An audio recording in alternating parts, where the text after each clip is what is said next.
Oh no, my test even didn't go through. Hello, welcome back to the Retro HGV training series.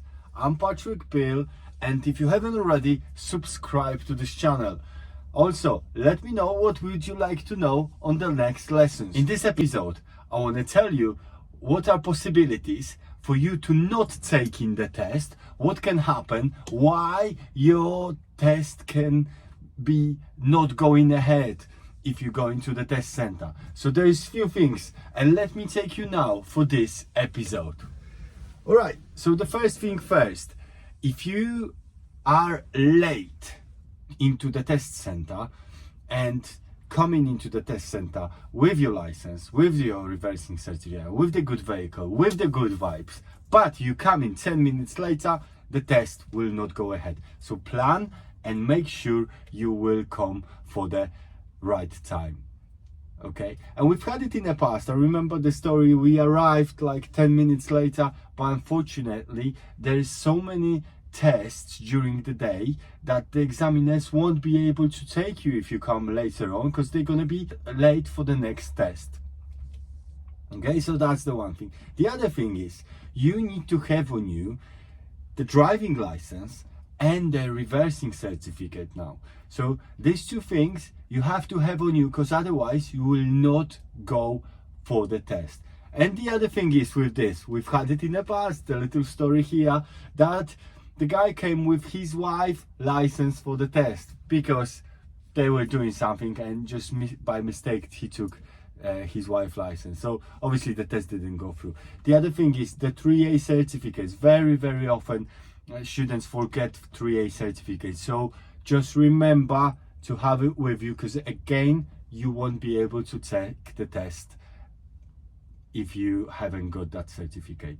And also the other thing is, if you're changing schools, if you're changing the vehicles, if you're changing for another vehicle, remember that, for example, if you passed your 3A certificate, if you pass your 3A on an articulated lorry, and then you're going for category C test, you have to have category C 3A certificate. It doesn't cover the 3A for the articulated trucks, doesn't cover, and vice versa as well. Okay, so these two things. Now let's talk about the weather. It could be foggy, it could be snowy, it could be icy. Okay, and we've had it in the past.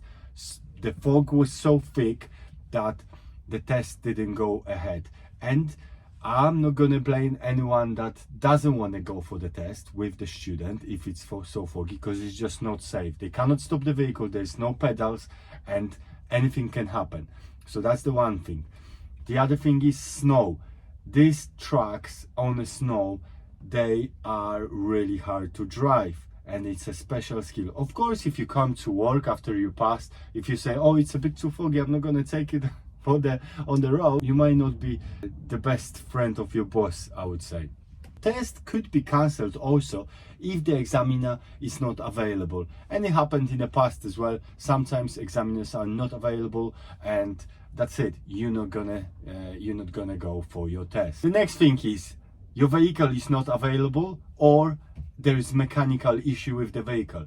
If there is something wrong with the vehicle, your test will not happen. Okay, so make sure you do your checks and you check your load and everything is spot on, because otherwise you will not go for that test. The next thing would be your well-being, and if you're not feeling well and really under the weather or something, just make sure that you think if you are actually fit for driving, because it's very important that you are able to drive this up to the standard.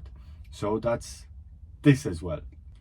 Also, there is a very little possibility that your driving before the test is not so great, okay, or so bad that your instructor will say, okay, we cannot go today for the test, because basically you're just breaking down too much and you are not safe on the road. So at that point, you will not go for your test as well.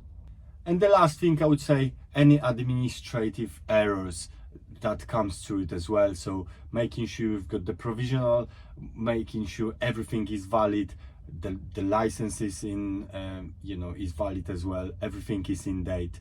So all these things you need to check, you need to prepare, and you need to have it on you to take your test on the day of your test.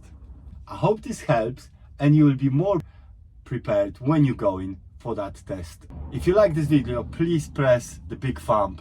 If you haven't already, subscribe to this channel, share, comment, and I hope I see you on the road. Good luck on your test, drive safe.